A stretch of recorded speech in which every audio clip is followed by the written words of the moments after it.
Sir నమస్తే sir. నమస్కారం అండి. మాజీ మంత్రి జోగి రమేష్ గారు రీసెంట్ గా బీసీ గురించి పోరాటం చేద్దాం అన్నాడు, కానీ ఇంట్లోనే పోరాటం మొదలైంది. ఏందంటారు, కథ ఏంది, అసలు స్టోరీ ఏందంటారు? ఆడొక జోకర్ అండి. జోగి రమేష్ అనేవాడు ఒక జోకర్.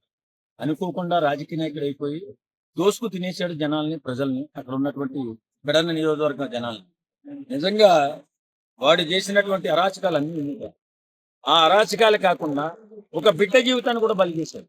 ఎందుకంటే కొడుకు నాకొద్దు నాన్న పెళ్లి, నాకొద్దు నాన్న పెళ్లి అని చెప్పి ఎన్నిసార్లు చెప్పినా వినుకుంటా పెళ్లి చేసి కట్నం కోసం ఆశపడి పెళ్లి చేసి కేజీన్నర బంగారం, 15 కేజీలు వెండి, 5 కోట్ల రూపాయలు డబ్బులు దుప్పేసి వేళ కుటుంబాన్ని రోడ్డు మీద పడిచేసి ఆ బిడ్డను సర్వనాశనం చేసేసిన దరిద్రుడు ఎవడైనా ఉన్నాడంటే వాడి జోగి రమేష్.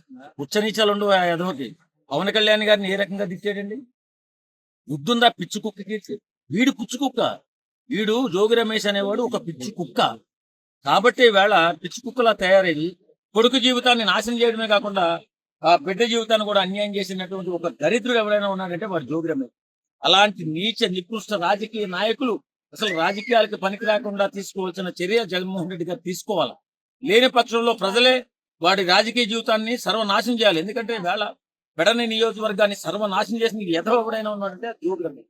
కాబట్టి నేను ఏమంటానంటే, ఒక నాయకుడిగా, ప్రజా సేవకుడిగా సమాజంలో ఉన్నప్పుడు బాధ్యతగా నీ కుటుంబ లోపాలను కూడా సరిచేసుకుంటూ అక్కడ నియోజకవర్గంలో ప్రజలను కాపాడుకుంటూ కడుపులో పెట్టుకుని చూసుకునేవాడే నాయకుడు అవుతాడు.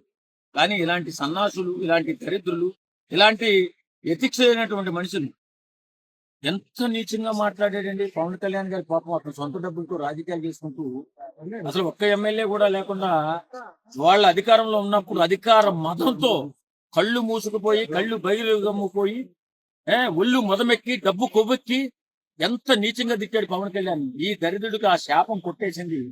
ఈ కుటుంబం మొత్తం నాశనం అయిపోతుంది. ఈ రాజకీయ భవిష్యత్తు సర్వం నాశనం అయిపోతుంది. ఓకే సార్, అట్లాగే మతం మార్పిడి, ఈయన కూడా మత మార్పిడి జరిగాడు.